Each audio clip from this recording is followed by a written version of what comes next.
Ian Gray reminded us, presiding officer, of what I said to Donald Dewar in 1999. I want to start by reminding the Parliament of what Donald Dewar said to this Parliament in 1999.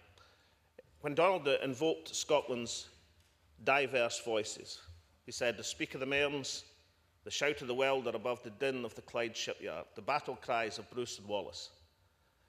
Now we have a position where these voices of the past are joined in this chamber by the sound of 21st century Scotland.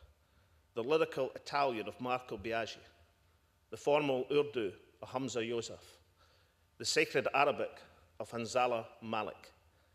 We are proud, as a Parliament, of having those two languages spoken here alongside English, Gaelic, Scots and Doric, because this land is their land, from the sparkling sands of the islands to the glittering granite of our cities. It belongs to all who choose to call it home. And that includes New Scots who have escaped persecution or conflict in Africa or the Middle East. It means Scots whose forebears fed famine in Ireland and elsewhere. That is who belongs here. But let's be clear also about what does not belong here. As the song tells us, for Scotland to flourish, then let us be rid of these bigots and fools who will not let Scotland live and let live. Our new Scotland is built on an old custom of hospitality. We offer a hand that's open to all, whether they hail from England, Ireland, Pakistan or Poland. Modern Scotland is also built on equality. We will not tolerate sectarianism as a parasite in our national game of football or anywhere else in this society.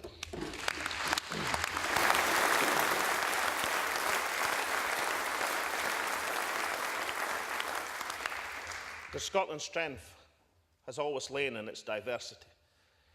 In the poem Scotland Small, Hugh McDermott challenged those who would diminish us with stereotype. Scotland small, he asked, our multiform or infinite Scotland small, only as a patch of hillside, maybe a cliché corner to a fool who cries, nothing but heather. The point is that even the smallest patch of hillside contains enormous variation of bluebells, blaeberries, mosses.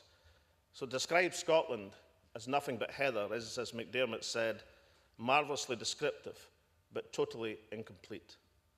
To describe Scotland as small is similarly misleading. Scotland is not small. It's not small in imagination, and it's not short in ambition. It is infinite in its diversity. It is alive with possibility. 2 weeks ago, the voters of Scotland, the people of Scotland, embraced that possibility. They like what this Parliament has done within the devolved settlement negotiated by Donald Dewar. They like what the first minority SNP government achieved, and now they want more. They want Scotland to have the economic levers to prosper in this century.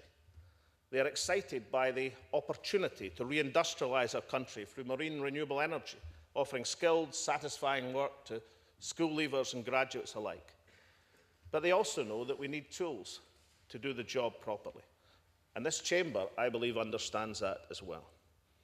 So my message today is let us act as one and demand Scotland's right. Let us build a better future for our young people by gaining the powers that we need to speed recovery and to create jobs. And let us wipe away past equivocation and ensure that the present Scotland Act is worthy of its name. There is actually a great deal on which we are agreed.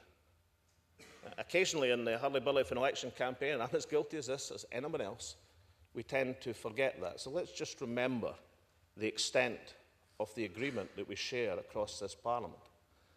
The three economic changes I've already promoted to the Scotland Bill were chosen from the SNP manifesto, certainly, but also because they command and have commanded the support from other parties across this chamber. All sides of the Parliament support the need for additional and immediate capital borrowing powers so we can invest in our infrastructure and continue the growth in our economy. And I'm very hopeful that that will be delivered. The Liberal Democrats, the Greens and many in the Labour Party agree that the Crown Estate revenues should be repatriated to Scottish communities. We await Westminster's reply. Our leading job creators back this government's call for control of corporation tax to be included in the Scotland Bill. The Secretary of State for Northern Ireland, a Conservative, supports the devolution of this tax. And the cross-party committee of the last Parliament, this last Parliament, agreed unanimously that if the principle was conceded in Northern Ireland, then Scotland must have the same right. But these are not the only issues which carry support across this chamber. And there are three more which I want to draw attention to. Why not give us control of our own excise? We have a mandate, this government, to implement a minimum price for alcohol. We intend to pursue that in this Parliament, come what may. However, our Labour colleagues agree that it's correct to set a minimum price, but they were concerned about where the revenues would go. But gaining control of excise would answer that question. It means that we can tackle our country's alcohol problem and invest any additional revenue in public services. So I ask Labour members to join with me in calling for control of alcohol taxes so that we together can face down Scotland's issue with booze. Another key aspect of our national life controlled by Westminster is broadcasting. All of Scotland is poorly served as a result.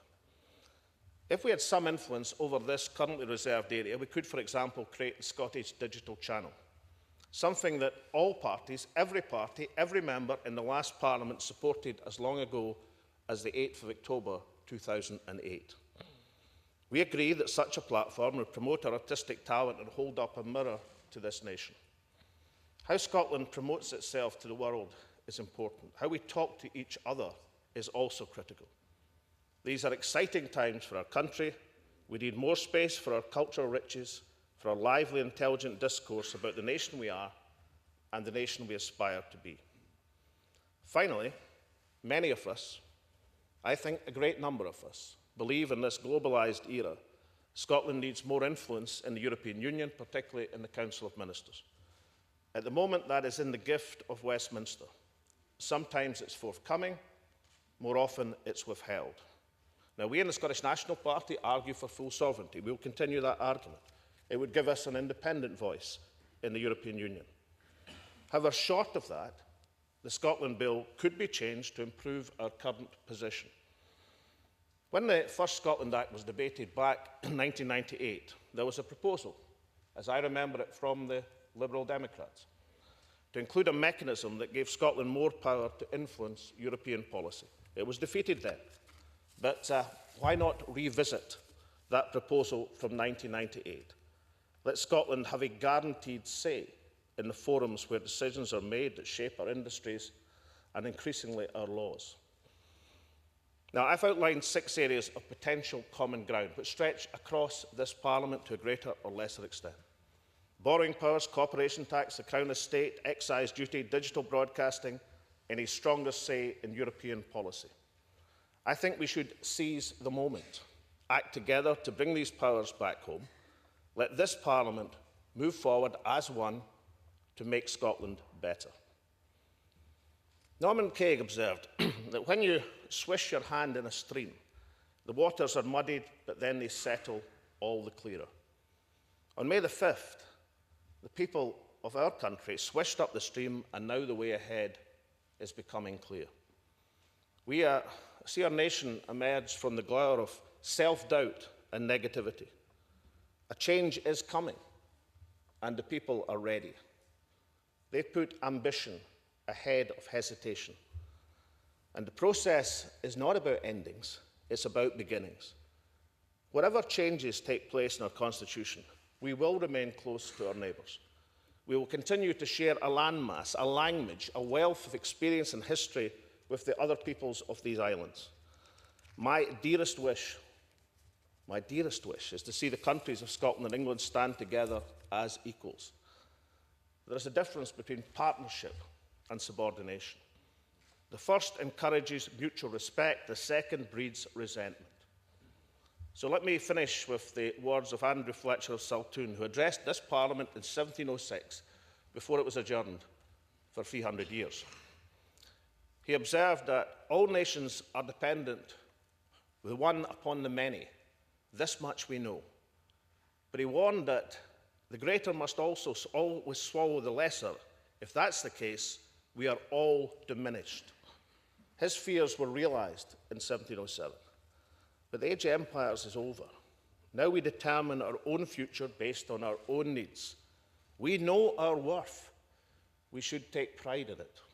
So let us heed the words of Saltun and go forward into the community of nations to learn our own independent weight to the world.